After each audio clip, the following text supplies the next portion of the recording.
Hello বন্ধুরা, সবাই নিশ্চয়ই ভালো আছেন। আজকে আমি আপনাদেরকে ক্যানাডিয়ান ইমিগ্রেশন রিলেটেড যত মেকানিজমগুলো আছে, যেগুলো নিয়ে আমরা টেনশন করি বা যেগুলো নিয়ে আমরা কনফিউজ থাকি, সেই বিষয়ে কিছু গুরুত্বপূর্ণ ইনফরমেশন দেওয়ার চেষ্টা করব। আপনারা সবাই জানেন ক্যানাডা পৃথিবীর সেকেন্ড লার্জেস্ট কান্ট্রি, কিন্তু ক্যানাডার জনসংখ্যা নিয়ার অ্যাবাউট 4,10,00,000-এর কাছাকাছি রাইট নাও।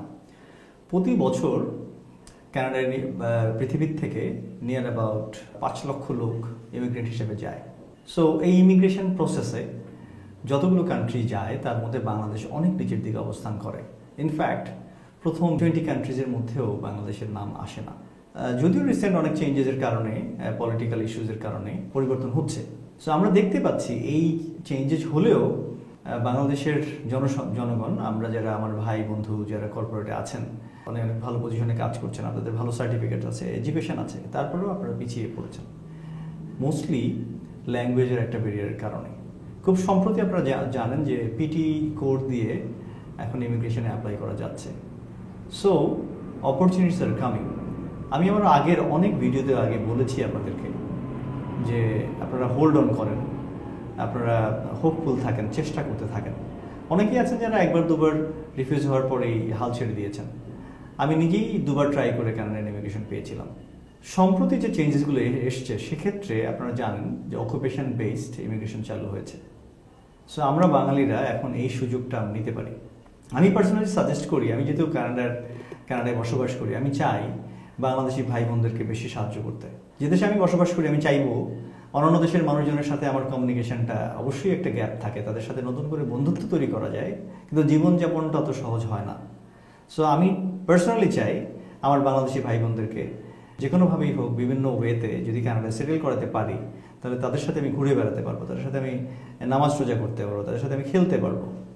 সো বাংলাদেশিদের জন্য আমার এই যে চেষ্টাটা, এটা একটা অত্যন্ত গুরুত্বপূর্ণ বিষয় বহন করে আমার জীবনের জন্য।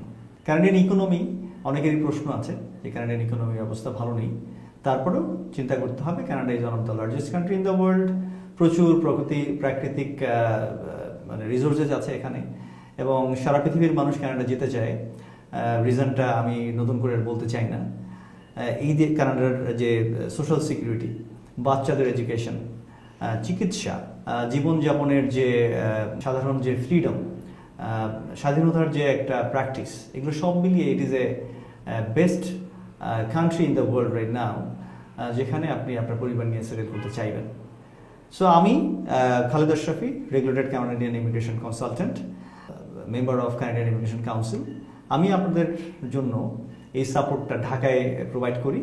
ঢাকায় আমাদের একটা অফিস আছে মহাখালী ডিওএইচএসে, বা house number 413, road 30, Mohakhali DOHS. Phone number 01711505351, +8802983622। এটা একটা TNT নাম্বার। আপনারা আমাদের এই অফিসে যোগাযোগ করতে পারেন, আমার সাথে চাইলে মিটিং করতে পারেন।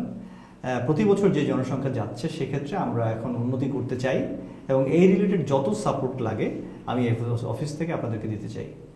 So stay tuned, communicate with us. কাজ করবেন অনলি রেগুলেটেড কানাডিয়ান ইমিগ্রেশন কনসালটেন্টদের সাথে।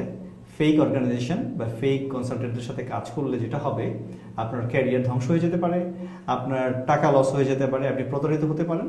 So please work with our সিএসিস only. Thank you very much. খুব শীঘ্র আবার কথা হবে।